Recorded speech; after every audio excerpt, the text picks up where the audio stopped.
Il faut, autant qu'on peut, obliger tout le monde. On a souvent besoin d'un plus petit que soi. De ces deux vérités, une fable fera foi. Entre les pattes d'un lion, un rat sorti de terre assez à l'étourdi. Le roi des animaux, en cette occasion, montra ce qu'il était et lui laissa la vie. Ce bienfait ne fut pas perdu.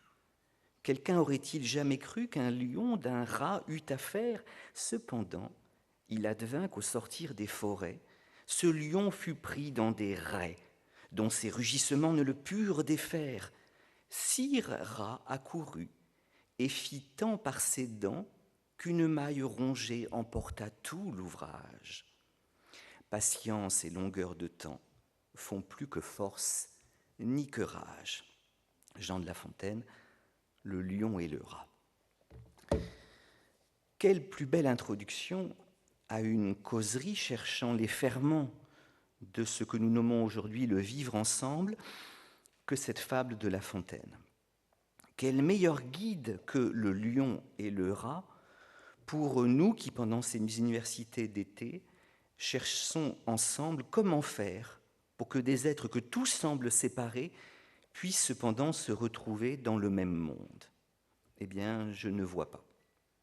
Car La Fontaine nous le dit, le rugissement du lion, sa force, sa rage, son impatience exaspérée ne purent rien contre les rets, c'est-à-dire les filets, les réseaux dans lesquels le lion était pris.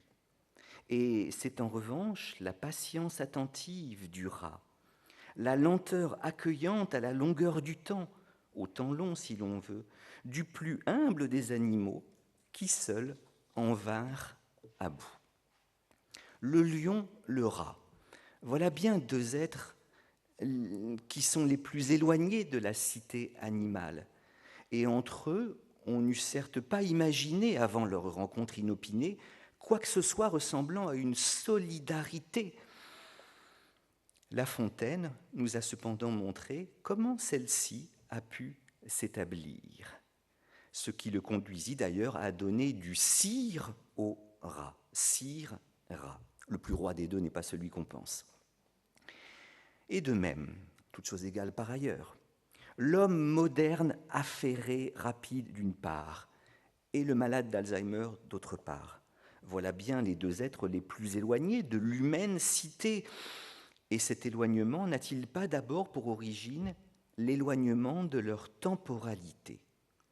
C'est à cet éloignement des temporalités et à la recherche d'un remède à cet éloignement que je consacrerai cette petite causerie matinale. Car en effet, il me semble que les maladies neurodégénératives sont à bien des égards des pathologies de la temporalité.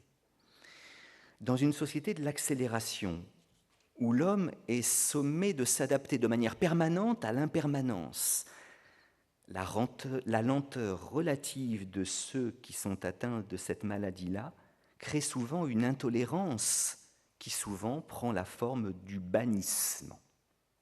Oui, même s'il faut se méfier des charmes de la nostalgie, et sans doute résister à la nostalgie de sociétés immuables dont la tranquillité, l'immuabilité auraient été plus hospitalières aux malades souffrant de quelques ralentissements de l'esprit. S'il faut se méfier de la nostalgie, c'est parce que le geste nostalgique est toujours précédé d'un geste d'idéalisation du passé. Il me semble cependant que notre société exaspérée qui s'accélère, eh bien, n'est sans doute pas la plus hospitalière des sociétés à ceux qui souffrent de cette pathologie de la temporalité. Je le répète, dire qu'avant on avait le temps, qu'avant on prenait son temps, eh bien, doit être soumis à quelques turbulences déconstructrices. N'oublions pas que Sénèque déjà disait dans De la brièveté de la vie que les hommes ne prennent plus le temps de vivre aujourd'hui, alors qu'avant ils le prenaient. N'oublions pas que Boileau se plaignait des embarras de Paris. On ne peut plus circuler dans Paris. C'est ce que je dis depuis que On a une mairie socialisto-écologiste à Paris, mais c'est ce qu'on a toujours dit. On a toujours dit qu'on ne pouvait pas plus circuler dans Paris. N'oublions pas que c'est dans la campagne très stable des années 60 que Philippe Noiret, Alexandre le Bienheureux, a dit son désir de rompre avec l'agitation industrieuse de ses collègues pour prendre enfin son temps. Rappelez-vous, Noiret, il faut prendre le temps de prendre son temps. En effet, il n'existe pas de société immuable. Et la nôtre est cependant la plus rapide de toutes les sociétés. Si rapide qu'il me semble qu'elle met peut-être en péril la construction du soi, voire sa pérennité. L'espace intérieur, le fort intérieur ont besoin de la dialectique de la veille et du sommeil, du bruit et du calme, du visible et de l'invisible, du montré et du secret, de l'extime et de l'intime, du dehors et du dedans, du public et du privé, du collectif et du solitaire, du rapide et du lent. Il faut peut-être que je redise un peu tout ça, parce que faire l'éloge de la lenteur, c'est aussi prendre son temps. Bon. En effet, l'espace intérieur, le fort intérieur ont besoin de la dialectique de la veille et du sommeil, du bruit et du calme, du visible et de l'invisible, du montré et du secret, de l'extime et de l'intime, du dehors et du dedans, du public et du privé, du collectif et du solitaire, et enfin du rapide et du lent. Que deviendrait la psyché des hommes dans un monde où l'espace du sommeil, du calme, de l'invisible, du secret, de l'intime, de la solitude, de la lenteur, enfin, se réduirait comme peau de chagrin. Et voilà pourquoi j'ai grande tentation de faire ici l'éloge de la lenteur plutôt que de la rapidité, de la patience attentive plutôt que de l'attente impatiente. La rencontre des malades souffrant de maladies neurodégénératives n'est pas chose facile, et le soupçon nietzschéen nous aidera à résister à la tentation de faire l'éloge des dites maladies. Loin de moi l'idée de dire « eux qui prennent leur temps nous rappellent que nous devrions le prendre ». Cette maladie est d'abord à combattre, et elle est d'abord quelque chose de tragique. Cependant, en attendant une victoire espérée, désirée contre cette maladie, il me semble nécessaire de faire l'éloge de la lenteur et de la patience pour que précisément cette discordance des temps qu'il y a entre l'homme moderne hyper rapide, impatient, et le malade ralenti par la maladie, eh bien, puisse en quelque chose se combler. Discordance des temps. Il me semble que l'un des plus grands obstacles au vivre ensemble, et nous sommes ici grâce à Emmanuel pour rechercher comment vivre ensemble, il me semble que l'un des plus grands obstacles au vivre ensemble, à côté évidemment des inégalités sociales, économiques, générationnelles, etc., c'est peut-être ce que j'appellerais en effet la discordance des temps. Difficile de vivre ensemble quand on a un rapport à la temporalité radicalement différent. Et si tous les hommes n'ont pas même rapport à la temporalité, c'est parce que, comme l'a dit magistralement Bergson, eh bien, il faut distinguer entre deux temps, le temps mathématique ou temps des horloges d'une part, et le temps psychologique ou durée d'autre part. Bergson propose cette distinction, elle est inoubliable. Le temps mathématique, c'est le temps des horloges, il est parfaitement régulier, uniforme, homogène, absolu, et ce temps des horloges est le même pour tous. La trotteuse, en effet, trotte, jamais elle ne galope, jamais elle ne va au pas. Le temps mathématique, c'est le temps, en effet, que nous avons en partage, il est régulier, uniforme, homogène, absolu. Mais il y a aussi ce que Bergson appelle le temps psychologique ou durée, la manière que nous avons d'habiter la temporalité. Et alors là, il est bien évident que cette durée, ce temps psychologique, est un temps irrégulier, polymorphe, hétérogène, relatif. De là vient justement que les hommes n'habitent pas tous le temps de la même manière. Car si nous avons tous même temps mathématique, nous n'avons pas tous même temps psychologique. De là, ces possibles discordances, ces inévitables contretemps malentendus dont la vie sociale est le théâtre. Et en effet, la durée n'est pas la même pour tous. Sous le pont Mirabeau coule la Seine, et nos amours, faut-il qu'ils m'en souviennent, disait Apollinaire. Ce n'est pas pour rien que l'imaginaire populaire a élu ces vers comme les siens. Le passage de l'eau sous le pont, c'est une bonne métaphore du temps. Même mon beau-frère, qui est peu philosophe, eh bien, lorsqu'il veut dire qu'on ne s'est pas vu depuis longtemps, il utilise cette métaphore de l'eau à couler sous les ponts. Il en a aussi une autre qui est « ça fait un bail ». Mais enfin, bon. Il faut cependant ajouter que si le temps coule bien comme la Seine sous le pont Mirabeau, c'est justement en ceci que le temps ne passe pas comme un fluide régulier. Qu'on veuille bien, pour méditer sur le temps, regarder comment l'eau coule sous le pont qu'on a dit, le pont Mirabeau. On y verra l'eau couler très vite ici, le fleuve imitant le ruisseau, très lentement là, la Seine mimant la mare, l'eau dormante. L'eau est arrêtée à un endroit par une branche, et même je vois de petits filets qui remontent vers l'amont. Si vous voulez méditer sur le temps, allez en effet sous le pont Mirabeau et regardez comment l'eau coule. Voilà pourquoi je dirais que le temps ne coule pas, je dirais que le temps percole. J'aimerais remettre à la mode ce mot du vieux français, le verbe percoler, qui ne survit plus guère aujourd'hui que sous la forme du percolateur. Cependant, là encore, si vous voulez méditer sur le temps qui passe, oui, regardez comment le café coule par le percolateur. Le café ne coule pas, il percole, et le percolateur, comme tout filtre, il impose au liquide qui y passe son hétérogénéité, l'hétérogénéité de ses pores, P-O-R-E-S. Et donc il y a un endroit où le liquide passe, un endroit où il ne passe pas. Il coule ici, il ne coule pas là. Eh bien, il en va de même pour le temps. Je vous propose un prix de groupe. Si vous voulez méditer sur le temps, vous pouvez aller dans un café juste à côté du pont Mirabeau. Et donc, à la fois, vous regarderez comment le café coule par le percolateur, et à la fois, vous regarderez comment l'eau coule sous le pont. Et là, vous serez convaincu que Bergson a raison. La durée, le temps psychologique est inégal, hétérogène, relative à nos états d'âme. Le temps passe vite et la trotteuse semble galoper pour qui se sait en retard. Le temps ne passe plus et la trotteuse semble aller au pas pour qui l'attend. Lorsque nous nous ennuyons, il nous semble que la trotteuse va au pas, voire qu'elle s'arrête. Lorsque nous nous passionnons, nous ne voyons pas le temps passer. Et de même, qui écoute le mouvement lent du quintet à deux violoncelles de Schubert a l'impression que le temps ne passe plus.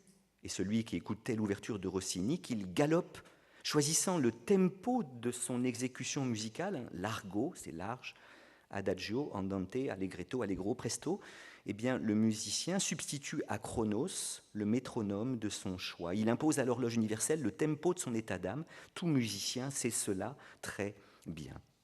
Eh bien, donc, si nous avons tous, en effet, même temps mathématique, nous n'avons pas tous même durée psychologique. Mais ce qui m'intéresse ici, c'est justement cette discordance qui me semble s'accroître, si nous n'y veillons, entre, en effet, les hommes rapides et les hommes lents. Notre époque est en effet une époque accélérée. Regardons d'ailleurs comment on a mesuré le temps au fur et à mesure du temps. Avant, c'était le cadran solaire. Après, il y a eu la clepsydre, vous savez, l'horloge à eau. On mesurait le temps en identifiant la durée d'un volume d'eau à passer par un trou. La même quantité de liquide mettra toujours le même temps pour s'écouler par le même orifice. C'est comme ça qu'on mesurait le temps de parole des orateurs. Donc quand votre temps était écoulé, ben oui, justement, votre temps était écoulé. Il y a ensuite l'horloge comptoise ou la montre, et là aussi la métaphore du temps, c'était en effet cette trotteuse qui allait au trot. Mais maintenant, comment mesurons-nous le temps? Eh bien, avec l'écran digital. Et là, on change, à mon avis, de manière d'habiter le temps, parce que on est dans l'instantanéité. Il est 10h20, peut-être 30 secondes et 3 dixièmes. Bon, non, déjà 4 dixièmes, non, déjà. Vous voyez, l'épaisseur du temps est quelque chose qui se perd sans doute aujourd'hui. L'écran digital ne mesure que l'instant, que le fugitif. Et alors en effet, l'homme qui vit dans l'éphémère, alors oui, sans doute peut s'enorgueillir d'aller vite. Il fallait beaucoup de temps jadis pour aller à Moscou, il fallait des jours et des jours de cheval. Et puis ensuite, la voiture, on est allé plus vite, et maintenant, en quelques heures, on est à Moscou. Ceci dit, pour connaître un peu ce qu'il en est de la Russie, voire de l'âme russe, si j'ose dire, eh bien, il faut toujours autant de temps. Il y a des choses qui ne se laissent pas comprimer. Je crois que pour entrer un peu dans l'âme russe, il faut lire Guerre et paix de Tolstoï. Or, Guerre et paix de Tolstoï, c'est long. C'est même un peu longuet. J'avoue n'avoir toujours pas fini Guerre et paix de Tolstoï. Ça fait plusieurs fois que je reprends, et puis à la fin du deuxième volume, je m'effondre. Malgré l'obsession de la concentration, on voudrait concentrer le temps comme César les métaux, alors Rider Digest, éventuellement ce qui, à mon avis, a grand prix dans nos vies, le temps qu'il faut pour savoir si l'on s'aime, est réduit dans ces rencontres où il faut arriver à conquérir l'autre en quelques secondes seulement. Eh bien, voilà donc, en effet, cet homme très rapide qui croit que tout peut, voire que tout doit se concentrer, et il a en face de lui, en effet, quelqu'un qui vit complètement différemment la temporalité. En institution, évidemment, cette discordance des temps, eh bien, c'est tous les problèmes posés par précisément la taylorisation du temps avec la T2A et la mathématisation du soin, d'une part, et puis alors, chez les malades, surtout à la fin, eh bien, un brouillage généralisé du temps, dislocation, enchevêtrement du passé, du présent et de l'avenir. Donc elle va en effet voir ça. Il faut que je m'en aille parce que, en pleine nuit, parce que maman m'attend à la sortie de l'école, vous dit une dame de 90 ans. Discordance toujours possible des temps qui, souvent, à mon avis, eh bien, se manifeste dans le fait que, oui, il y a toujours le risque dans notre société que ne se comprennent pas, ne fassent pas un vivre ensemble l'homme de l'attente impatiente et l'homme de la patience attentive. Je crois en effet que, là encore, c'est une manière d'entrer dans la problématique politique du vivre ensemble, comme le disait Fabrice, qui a son originalité, qui peut paraître étonnante. Ben, c'est la mienne. Il me semble en effet que il y a quelque chose comme une dichotomie dans notre société, par exemple entre ceux qui attendent et ceux qui font attendre.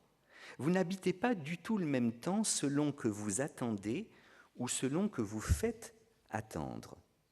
Si vous voulez là encore méditer sur la discordance des temps, allez dans un café, donc vraiment je vous fais un prix de groupe, le percolateur, le pont Mirabeau, et puis vous regardez les gens qui sont dans le café, très vite vous saurez qui attend et qui n'attend pas. Car ceux qui n'attendent pas sont vraiment présents à ce qu'ils font, c'est-à-dire qu'ils ne sont pas simplement présents physiquement, mais aussi moralement. Celui qui n'attend personne est présent à son café ou à son verre de blanc.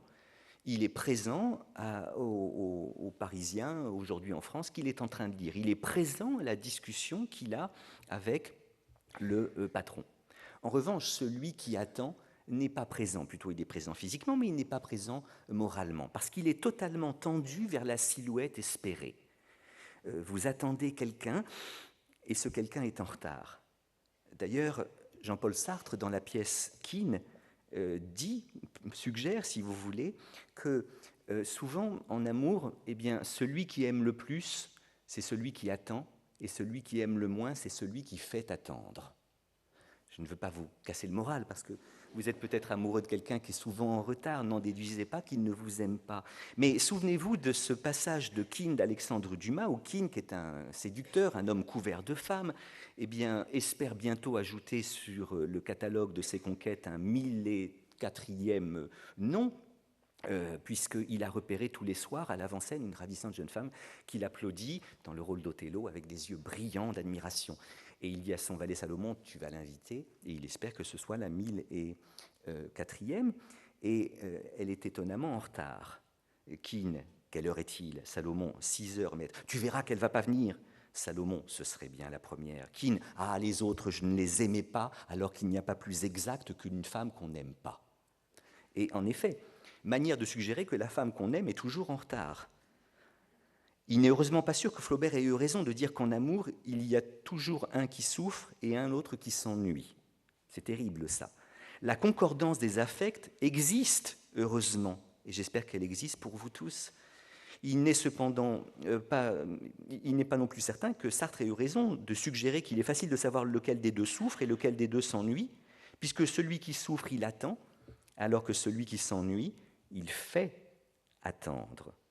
Hein, vous concédez un rendez-vous à quelqu'un plus par politesse, plus du bout des lèvres que du fond du cœur, à 10h30. Et puis vous vous demandez si vous allez y aller ou pas. Et puis finalement vous y allez, bon, vers 10h35, vous pouvez être sûr qu'il est là. Hein. Il est très amoureux de vous, donc il est là depuis 10h20 la veille pour être sûr de ne pas rater le rendez-vous. Bon, en revanche, étonnamment, quand là, c'est vous qui êtes très amoureux, très amoureuse, eh bien, l'autre se fait attendre. Bon, alors, je répète, il faut se méfier évidemment de Sartre comme de Flaubert. La politesse des rois existe. Il existe des embarras, des impondérables, des empêchements qui peuvent faire que l'amoureux éperdu arrive en retard au rendez-vous, échevelé, bouleversé, suant d'avoir couru. Les bons auteurs n'ont pas toujours raison, mais il est rarement tort. Ils ont rarement tort. Et il faut bien reconnaître que le statut moral et social de celui qui attend n'est pas le même que le statut moral et social de celui qui fait attendre. Faire attendre, c'est l'apanage de la puissance. Attendre, c'est le corrélat de l'impuissance. L'homme très amoureux, à qui une femme a concédé un rendez-vous pour ce mardi 5h, du bout des lèvres et du bout du cœur plutôt que par élan, par inertie plus que par désir, par politesse plus que par passion, sera à l'heure, sera parfaitement exact au rendez-vous, par peur de manquer celle en qui il a placé tous ses espoirs, celle dont dépend sa peine ou sa béatitude, comme dit Tartuffe. Il est en revanche probable que l'homme pas amoureux, qu'elle aime éperdument, et avec lequel elle a rendez-vous le lendemain, à la même heure, sera lui en retard, si même il n'annule pas. Je le répète, attendre ou faire attendre, c'est une essentielle dichotomie de l'existence sociale. Il y a une sorte de ligne de partage qui sépare celui qui attend et celui qui fait attendre. Bien sûr, que l'on se garde de toute dichotomie et qu'on ne sépare pas de manière trop brutale ceux qui attendent de ceux qui font attendre. Comme jadis, on opposa les prolétaires et les bourgeois, les dominés et les dominants. En vérité, chaque homme peut dans sa journée être tantôt celui qui attend, tantôt celui qui fait attendre. Et le cas d'hommes qui ne feraient qu'attendre et d'hommes qui, de l'autre côté, n'attendraient jamais, sont des cas limites assez rares dans la réalité entre lesquels la vie humaine ne cesse d'osciller.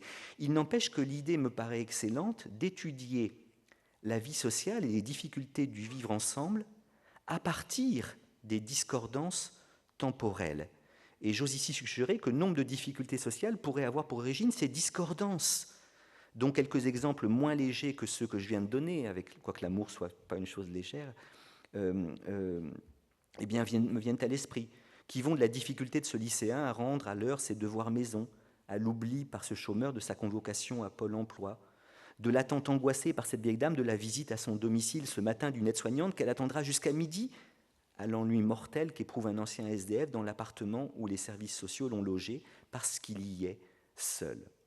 Eh bien, il me semble que, en effet, il y a toujours risque d'une discordance des temps entre l'homme agité, entre l'homme impatient et rapide d'une part, et d'autre part le malade, en effet, qui est condamné souvent à l'attente. Et il me semble justement que pour essayer de lutter contre cette discordance des temps, eh bien, il est urgent de faire l'éloge de la patience, il est urgent de faire l'éloge de la lenteur. C'est pour essayer de mettre un peu de baume sur la tension possible qu'il y aurait eu entre l'exposé de Fabrice Gzil et le mien, puisqu'il disait qu'il fait l'éloge de l'urgence, mais on est d'accord évidemment, mais moi je pense qu'il est urgent de faire l'éloge de la patience. Hein. Et en effet, qu'est-ce que la patience? Nous devons apprendre une certaine patience, nous ne devons pas nous exaspérer que leur temporalité ne soit pas la nôtre. Être attentif à la singularité du malade, c'est justement être attentif à la singularité de sa durée, à la manière tout à fait singulière qu'il a de vivre la temporalité, qui peut nous paraître, du point de vue du temps mathématique, totalement délirante, puisque cette dame de 92 ans veut aller la nuit à l'école où l'attend sa mère, mais qui, du point de vue de la durée psychologique, correspond toujours à quelque chose. Véronique Lefebvre-Desnoëttes fait le pari du fait que cela ait du sens. Et même si leur temporalité nous paraît absurde, elle ne l'est pas. Du point de vue du temps mathématique, elle l'est. Du point de vue du temps psychologique, elle ne l'est pas. Et c'est la raison pour laquelle nous devons en effet essayer de nous éduquer à une certaine patience.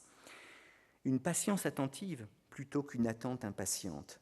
Même si je peux comprendre l'attente impatiente de certains proches, de certains accompagnants, de certains soignants par rapport à ce désordre de la temporalité fomenté par la maladie qui nous réunit ici. Qu'est-ce que la patience?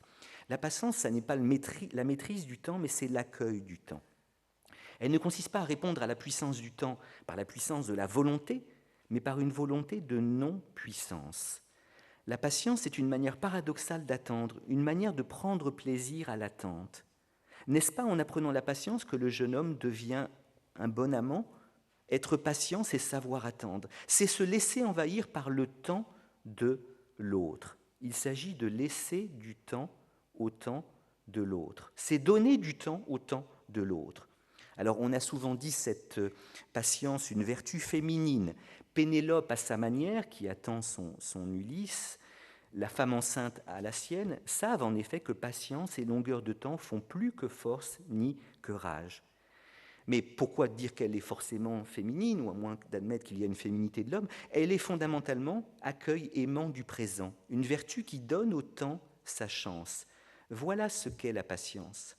Et si l'attente impatiente, exaspérée qu'on voyait chez le lion, eh bien, nous met à distance de nous-mêmes, nous met à distance des autres, et fait de tout délai une souffrance, l'homme qui attend n'aime pas attendre, parce que pour lui, le temps pendant lequel il attend n'a que la morne inconsistance d'un délai. Ce qui exaspère l'homme moderne dans l'attente, c'est la dimension de passivité, d'ignorance et d'impuissance à quoi l'attente condamne. Pourquoi est-ce qu'on n'aime pas attendre? C'est parce que quand on attend, on est voué à une passivité, à une impuissance et à une ignorance. À une passivité, puisque quand je suis dans la file d'attente, eh bien, je n'ai pas je suis pas actif. À une impuissance, parce que même si je suis très baraqué, je n'ai pas le pouvoir de griller les places. Dans une file d'attente, il y a une grande différence entre les gens qui sont derrière vous et les gens qui sont devant vous. Les gens qui sont devant vous sont insupportables. Leur existence est pénible. Leur disparition, une joie. En revanche, les gens qui sont derrière vous sont des gens à qui vous lie une certaine solidarité, vous voyez. Eh bien, même si on est parfois on a envie, en effet, d'agir, on ne peut pas agir. Lorsque une vieille dame prend du temps, beaucoup de temps à trouver ses pièces, lorsque l'article ne passe pas, bon, il y a des sketchs là-dessus, on choisit toujours la file d'attente qui sera la plus rapide, et dès qu'on y arrive, elle se ralentit. Enfin, c'est une espèce de fatalité. Et alors, à certains moments, elle se ralentit parce qu'en effet, ça n'avance plus. Alors, on trépigne, mais la trépignation du baraquet ne laisse pas qu'il soit impuissant. Et puis enfin, ce qui est pénible dans l'attente, c'est l'ignorance. On ne sait pas combien de temps ça va durer. Le statut de l'attente a changé à Paris, dans les stations de métro, depuis qu'on est passé d'une époque que moi j'ai connue, où on ne savait pas quand le métro allait arriver. Alors on guettait, on espérait qu'il arrivât, mais on ne savait pas. Puis parfois, l'espoir était malheureusement déçu, puisqu'on avait entendu un bruit de métro, mais c'était l'autre ligne, évidemment. Or maintenant, vous savez qu'il y a un petit ordinateur qui vous dit que le prochain métro arrive dans 3 minutes. Alors des fois, ça ne marche pas, mais 3 minutes, 8 minutes. Bon. Et quand on sait combien de temps ça dure, ce n'est pas un problème. Le TGV s'arrête en pleine voie. Vous avez peur d'être en retard aux journées d'Alzheimer. Il y a une annonce qui est très déprimante, qui ne sert à rien. Mesdames et messieurs, votre TGV est actuellement arrêté en pleine voie. Bah oui, on le sait, mais pas bon. Nous vous prions. Et puis alors après, attente, on ne sait pas combien de temps ça va durer. Mais si on vous dit, le train repart dans 3 minutes 10, ah bah c'est bon, je suis très rassuré. En revanche, si on ne me dit pas, là je souffre. Donc l'ignorance, l'impuissance et la passivité à quoi nous condamne l'attente est précisément ce que l'homme moderne, efficient, rapide, qui veut tout maîtriser, ne saurait supporter. Voilà ce qui est insupportable chez le lion, qui est la métonymie de l'homme moderne, celui qui croit que force, rage, rapidité eh bien, vont tout résoudre, c'est l'impuissance, la passivité et l'ignorance. Mais justement, il me semble que la patience, c'est tout autre chose. La patience, en effet, eh bien, si l'attente impatiente nous met à distance de nous-mêmes et de l'autre, et fait de tout délai une souffrance, la patience attentive, en revanche, nous réconcilie avec nous-mêmes et nous rapproche de l'autre. Elle peut faire du délai une source de plaisir et d'approfondissement. Brel disait, chez ces gens-là, on n'écoute plus ce que ces pauvres mains racontent. Eh bien, prenons le temps d'écouter ce que ces pauvres mains racontent, et alors peut-être que progressivement, nous rapprocherons nos temps psychologiques. Et je terminerai en faisant l'éloge eh bien, de la promenade et du roue-bateau. De la promenade, tout d'abord, qui me paraît justement ce qui peut peut-être créer cette synthèse inespérée. La promenade, c'est une petite échappée belle au cœur de l'affairement contemporain. Elle se situe à juste mesure de l'errance et de la marche forcée. Alors souvent, les malades d'Alzheimer sont dans l'errance. Souvent, nous autres, qui ne sommes pas malades, nous sommes dans la marche forcée. Eh bien, où pouvons-nous nous rejoindre? En nous promenant ensemble. Et se promener ensemble, c'est justement laisser du temps au temps de l'autre. C'est peut-être ce qui va permettre que les désordres de sa temporalité ne donnent pas une errance. Et c'est peut-être ce qui va me permettre à moi de ne pas être dans la marche forcée et l'obsession de la rentabilité. Nous nous retrouverons précisément en promenant ensemble. La promenade est ouverture aux sollicitations de la chair du monde, à l'herbier de nos sentiments, à l'arc-en-ciel de nos affectivités. Le parcours des promeneurs est défini par l'humeur du moment et le temps qui fait. Ce n'est plus la durée du quotidien scandée par les tâches du jour et les habitudes, mais un temps qui s'étire, qui flâne, qui se détache de l'horloge. Cheminement dans un temps intérieur, retour à l'enfance aussi. Et on s'arrête pour observer un détail du paysage ou une source. On plonge dans l'eau fraîche d'un lac ou d'une rivière. On musarde. C'est un des plus beaux mots de la langue française. Peut-être que ma collègue après on sera d'accord. On musarde dans l'herbe, on observe un cortège de fourmis, on suit le chemin tortueux d'une couleuvre ou d'un orvet. Et Jacques Lacarrière disait en effet que le marcheur, le promeneur, c'est celui qui est attentif à l'infime, au monde infime, ce qui est souvent le cas des malades d'Alzheimer.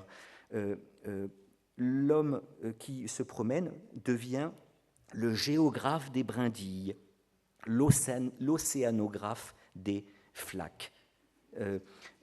Il est le symbole même de l'attention.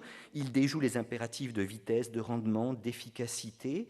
Ça ne consiste pas à gagner du temps, mais à le perdre avec élégance. Il ne s'agit plus d'être pris par le temps, mais de prendre son temps. De prendre le temps de prendre son temps, et de prendre le temps de prendre le temps, le pouls du temps de l'autre. Alors, en effet, on réalise quelque chose qui ressemble à la rêverie bachelardienne, car, j'ai presque fini, Emmanuel, je voulais faire l'éloge de la promenade, de la rêverie et du roue-bateau. J'avais oublié la rêverie. La rêverie. Rappelez-vous que Bachelard, dans Poétique de la rêverie, fait de la rêverie le lieu de synthèse entre le monde diurne et le monde nocturne. Hein, c'est pas le rêve, c'est la rêverie. C'est la rêverie éveillée. Le dormeur éveillé, le rêveur lucide, il effectue la synthèse de la raison et de l'imagination. Là encore, on essaie de trouver des synthèses. Vivre ensemble, c'est trouver des lieux de synthèse, des lieux de rencontre. Et bien souvent, nuit et jour sont opposés de manière cadastrale. Eh bien, quand on est dans la rêverie plutôt que dans le rêve, dans la songerie plutôt que dans le songe, dans la souvenance plutôt que dans le souvenir, on est dans une zone moyenne où nos songes nourrissent nos pensées et où nos pensées éclairent nos songes. La rêverie emprunte au rêve sa puissance divinatoire et à la veille sa capacité de restitution. Le dormant réveillé, le rêveur lucide, effectue la synthèse de la raison et de l'imagination, du jour et de la nuit, et il redonne à l'imagination sa valeur principielle. Là encore, promenons-nous avec eux, rêvons, ou plutôt rêvassons avec eux, lieu de rencontre, et puis enfin, éloge du roue-bateau. Et pour finir, éloge du roue-bateau, parce qu'il me semble justement que, alors promenons-nous avec eux,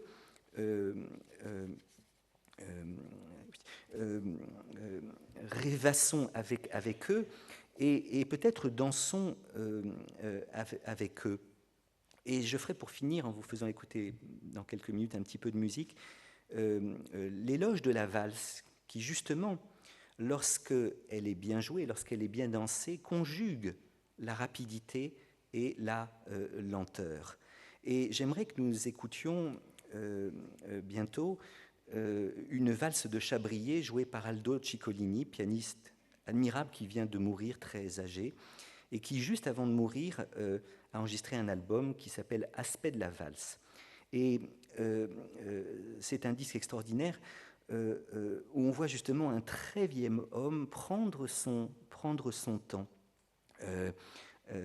Il est sensible à l'attrait de l'avoir été, au charme du futur antérieur. Il sait qu'il joue cette pièce pour la dernière fois, et il semble dire à chaque note comme cela aurait été beau, comme j'aurais aimé cette musique. Aldo, que me pardonne cette familiarité, semble revoir ces pièces comme le héros de la recherche du temps perdu à la fin de sa vie. Il les voit depuis le temps retrouvé. Il y valse comme Burt Lancaster dans le rôle du prince Salina dans Le Guépard de Visconti. Magistrale leçon d'élégance décantée. Et tous les Tancrèdes peuvent bien aller se rhabiller. Tancrède, c'est Alain Delon. Hein. Qu'on écoute en effet, par exemple, Feuillet d'album. Il avait déjà enregistré ses pièces et là, il les joue plus lentement. Alors, musique, s'il vous plaît.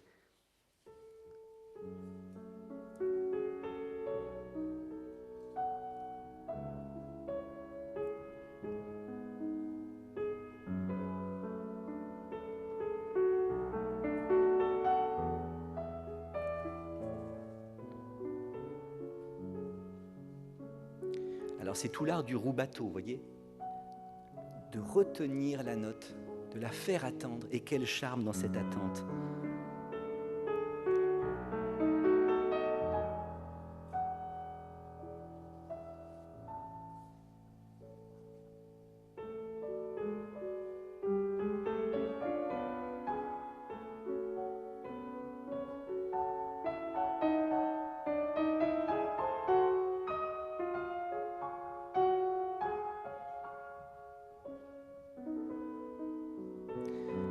Dans toutes ces pièces, une élégance inqualifiable, un alliage de désespérance et de grâce, de mélancolie et d'humour, de profondeur et de légèreté, une manière de nous apprendre que patience et longueur de temps font plus que force ni que rage. Retour du thème avec les arpèges.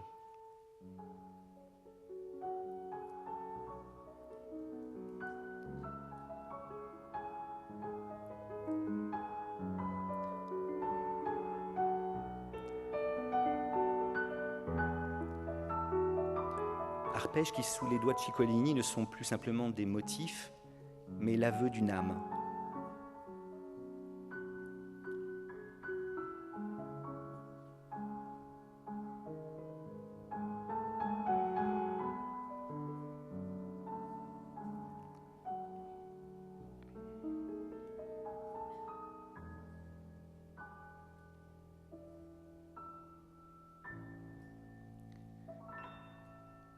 Oui, mettons un peu de rubato.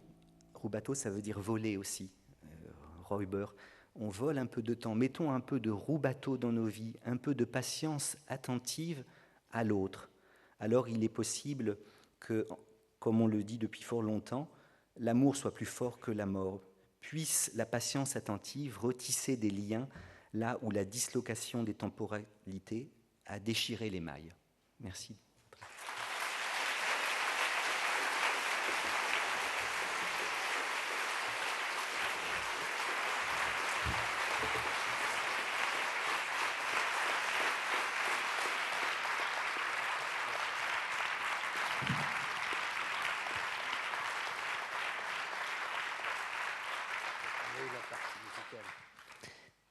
Je ne remercie pas Eric, parce que chaque fois, il nous fait vivre des moments très intenses. D'abord, si j'ai un remerciement, c'est d'avoir aussi cette ouverture musicale, c'est-à-dire quand Fabrice parlait de culture, lorsqu'on est confronté à ces réalités, quelquefois les mots nous laissent un peu démunis. Et il y a quelques années, quand on a commencé l'Espace éthique, Eric avait une mission importante. Chaque mois, il venait à l'Espace éthique nous parler d'un concept de l'éthique. La dignité, la souffrance, le respect, la pudeur. Et il venait avec ses appareils de musique, comme on dit, et toujours, puisque Eric est un musicien, chaque fois la partie musicale, c'est-à-dire l'expression des émotions, d'une sensibilité à travers la musique, nous a élevés par rapport à toutes ces questions. En tout cas, un immense merci. Ce sera le privilège que j'ai finalement de poser une question, alors une ou deux réactions par rapport à son propos. Je vais lui poser la question suivante. On a tous été fascinés. Vous pourrez regarder, parce que Eric Fiat, ça se mature. Donc, vous regarderez sur le site les précédentes interventions pour celles et ceux qui n'ont pas vu, et puis celle-là. Vous verrez que à travers le temps, on écoute différemment parce que c'est des travaux, des approches extrêmement élaborées qu'il partage avec nous. Mais le philosophe Emmanuel Levinas, avant de mourir, a eu cette dernière expression d'une manière un peu itérative. Il disait à ses proches, qu'attendons-nous? Quand on est atteint d'une maladie neurologique dégénérative et qu'on est condamné d'une certaine manière à une certaine forme de patience, d'attente d'une certaine manière, qu'on est entravé aussi dans ses capacités, dans sa créativité, en tous les cas, beaucoup de choses qu'on avait voulu faire, qu'on aurait souhaité réaliser, sont d'une certaine manière un peu remises en question, même si on peut réorienter sa vie. Lorsqu'on est dans ce moment où on est atteint d'une maladie évolutive, qui risque à un moment donné, pour certaines maladies, d'abraser ce qui nous est constitutif, ce que l'on est, et qu'une partie de l'attente, dont on a évoqué la patience dans ton intervention, sera dans un paradoxe à la fois de présence et d'absence. Comment le philosophe que tu es appréhende ces questions? C'est-à-dire, il y aura une condamnation à une attente, à une patience, dont on a le sentiment, pour certaines maladies, qu'on ne sera même plus présent au vécu de ce qu'on peut éprouver philosophiquement d'une certaine forme d'exercice de la patience, qui est un exercice philosophique. Difficile de répondre à une question si riche. Moi, il me semble que peut rejoindre le mot de Lévinas la psychologie d'Aristote. Qu'est-ce que je veux dire par là? C'est que Aristote est l'un de ces philosophes qui nous a appris que l'âme humaine était une chose complexe et non pas simple, qu'il y avait une différence entre l'esprit et l'âme, et que perdre l'esprit, c'était pas forcément perdre son âme. Vous vous souvenez peut-être que chez Aristote, l'âme est stratifiée, et que nous autres hommes, nous avons une âme qui est à la fois végétative, sensitive, rationnelle, et tout en haut de l'âme rationnelle, nous avons l'esprit. Les animaux, les végétaux n'ont d'âme que végétative. Une âme végétative, c'est ce qui fait qu'un être naît, se nourrit, croît, se reproduit et meurt. Eh bien, les végétaux ont une âme qui n'est que végétative. Les animaux ont une âme végétative parce qu'ils naissent, ils se nourrissent, ils grandissent, ils croissent et ils meurent, se reproduisent, mais ils ont aussi une âme sensitive. Ces animaux, ils n'ont pas tous 5 sens, mais en tout cas, ils appréhendent le monde, ils goûtent le monde, ou ils l'entendent, ils le sentent, ils le touchent. Les hommes, donc les animaux ont une âme végétativo-sensitive. Les hommes ont une âme végétative. Nous naissons, nous nous nourrissons, nous croissons, nous nous reproduisons, nous mourons. Sensitive, nous avons 5 sens. La matière du monde nous tombe sous les sens, nous l'entendons, nous le goûtons. Bon. Mais nous avons aussi une âme rationnelle. Nous pensons le monde. Et tout en haut de l'âme rationnelle, il y a ce que Aristote appelle l'esprit. Eh bien, c'est vrai que cette maladie, enfin tous les témoignages de mes étudiants notamment qui travaillent autour de la maladie d'Alzheimer disent cela. La maladie atteint peut-être l'esprit, peut-être l'âme rationnelle. Il semble que quelque chose de l'âme sensitive soit pérenne. Et voilà pourquoi je faisais l'éloge justement du promeneur qui lui aussi est attentif aux petits objets. Alors en effet, ça atteint l'identité, et ce n'est plus lui, puisque ce qui faisait qu'il était lui, c'est-à-dire la conscience qu'il avait de lui-même, est entravée par cette maladie, mais en même temps, il a encore un sentiment de lui, une sensation du monde, peut-être exacerbée du fait qu'il n'a plus ce que Kant appelait le jeu transcendantal. Le jeu transcendantal, c'est ce qui permet de lier les sensations. Si nous n'avions pas le jeu transcendantal, la conscience de nous-mêmes, si l'on veut, nous n'aurions qu'une rhapsodie de sensations, dit Kant quelque part. Une rhapsodie de sensations, c'est qu'on aurait plein de sensations, plein de sentiments, mais on ne saurait pas les mettre ensemble. C'est un peu ce qui arrive aux malades d'Alzheimer. Mais nous faisons une énorme erreur en pensant que parce que leur esprit, parce qu'ils perdent l'esprit, ils perdraient l'âme, et parce que les facultés supérieures de l'esprit sont atteintes, les facultés sensitives le sauraient. Je crois en effet que nous avons besoin de la psychologie d'Aristote plutôt que de celle de Descartes, par exemple, à ce sujet-là. Et quand on se promène, quand on rêvasse, quand on écoute une musique comme ça ou quand elle la joue en faisant attendre un peu la première... C'est ça tout l'art de la valse, hein, c'est pas militaire. Enfin si, quand c'est dirigé par... bon, je ne vais pas le nommer, par un mauvais chef. Mais quand c'est dirigé par Carlos Kleiber ou par Herbert von Karajan, vous voyez comment il y a cette toute petite attente du temps. Et donc, je crois que nous pouvons les rejoindre quand nous sommes attentifs à notre propre âme sensitive. Mon esprit et ton esprit ton esprit est si embrumé que mon esprit a du mal à rencontrer ton esprit. Mais mon âme sensitive peut toujours rencontrer ton âme sensitive. Et vous voyez, après que quelqu'un, en effet, n'a pas parlé depuis des jours et des jours, vous voyez tout d'un coup, même si elle ne peut plus manger, elle ne sait plus manger avec un couteau ou une fourchette, mais un peu de confiture de cassis lui rappelle proustiennement l'été perdu où elle allait manger des cassis chez... Et là, il y a un mot qui va venir, elle va dire un nom. Pari du sens, comme dit Véronique Lefebvre des Noëttes. Donc on ne sait pas ce qu'ils attendent, mais nous, soyons un peu attentifs à leur attente et peut-être que là, quelque chose comme une patience nous permettra d'inventer un monde commun. Je ne sais pas si j'ai répondu. Tout à fait. Vous me permettrez, vous pouvez applaudir.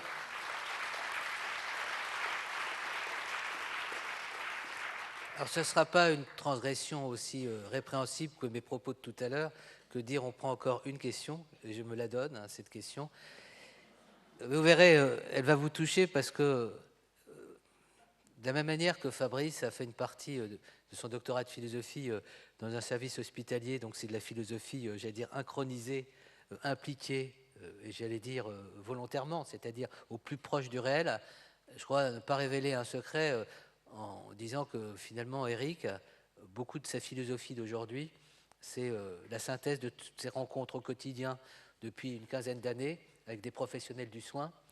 C'est tous ces travaux qui nous alimentent les uns et les autres à travers des DU, des masters, des doctorats. C'est toutes ces rencontres extraordinaires qui font que quand on écoute Fabrice ou quand on écoute Éric, on écoute un philosophe, certes, mais avec cette différence que beaucoup de sa réflexion philosophique sur le soin, par exemple, sur l'altérité, est inspirée par ce que les professionnels partagent avec nous de leur engagement quotidien. C'est un point à prendre en compte. Et c'est pour ça que je voulais lui poser, et ça sera ma dernière question, la question suivante.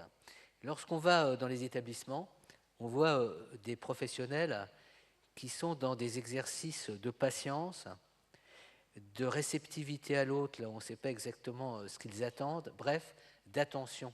Et le mot patience, pour moi, c'est la notion d'attention. C'est-à-dire, il y a un souci de l'autre, une capacité d'être dans une écoute, dans une perception, j'allais dire quasiment métaphysique à certains égards.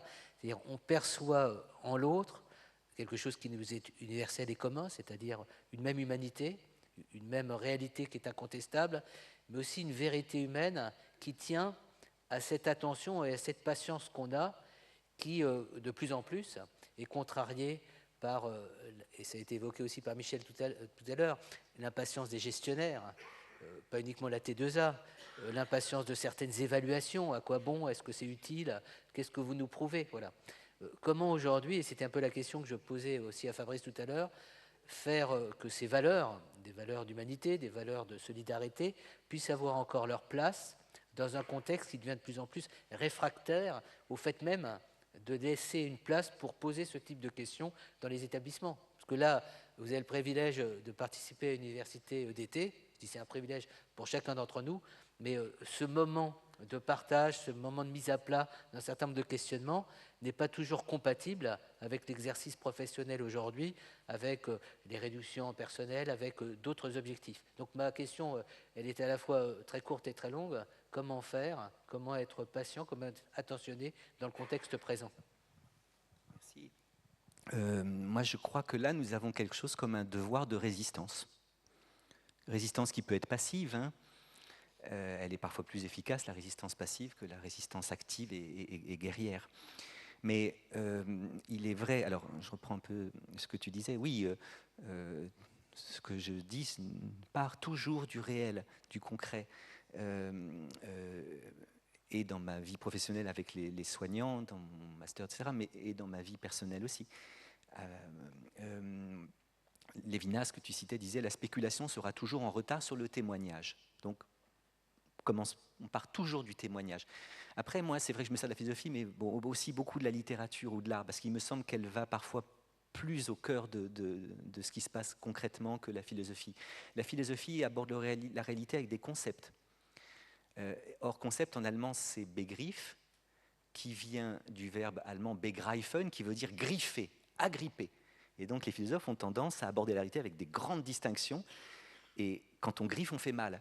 Moi, j'aimerais faire une philosophie qui caresse le réel plutôt qu'elle ne le griffe.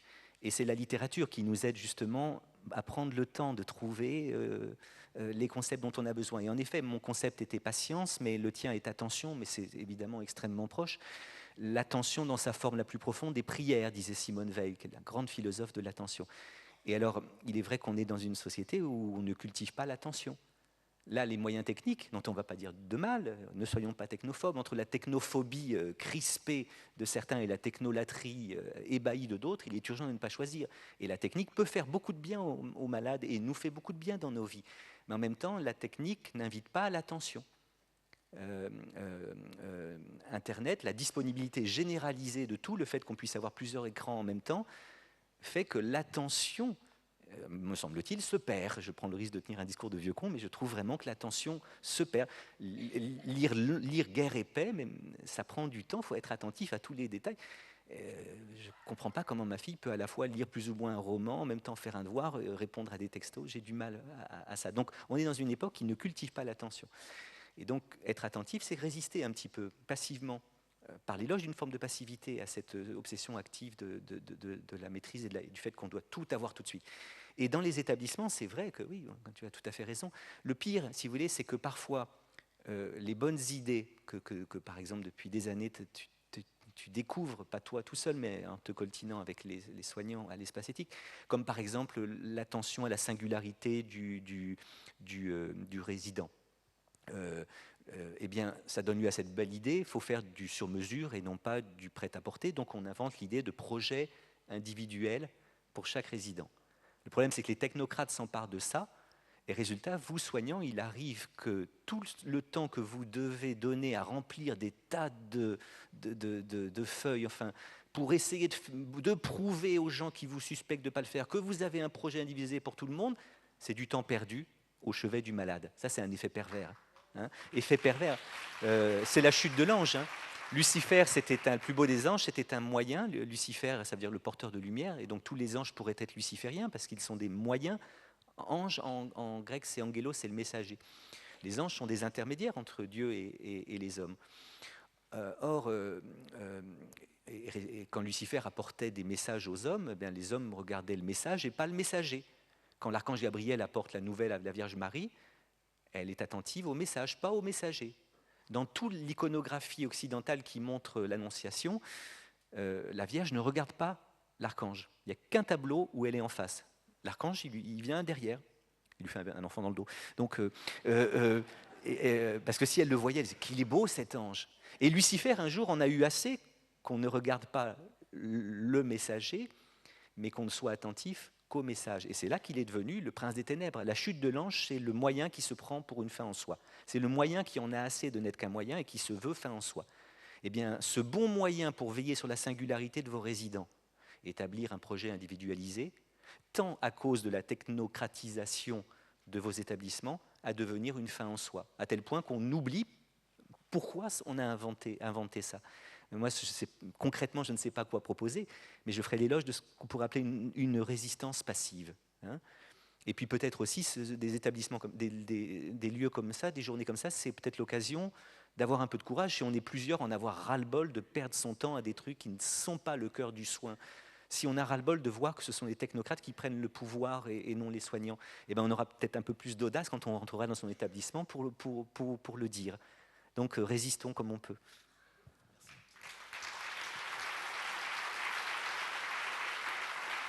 Merci, hein, très bien.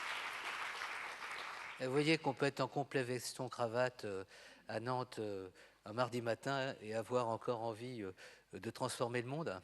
Et en tous les cas, sachez que nous, on est beaucoup plus dans la parole et vous, vous êtes beaucoup plus dans la parole et dans l'action, mais que vous ayez le sentiment qu'on est aussi en soutien ici et que l'éthique n'est pas désincarnée. Alors, je voulais remercier les 3 personnes qui nous ont permis d'ouvrir cette université d'été avec vraiment beaucoup de brillance et beaucoup d'engagement.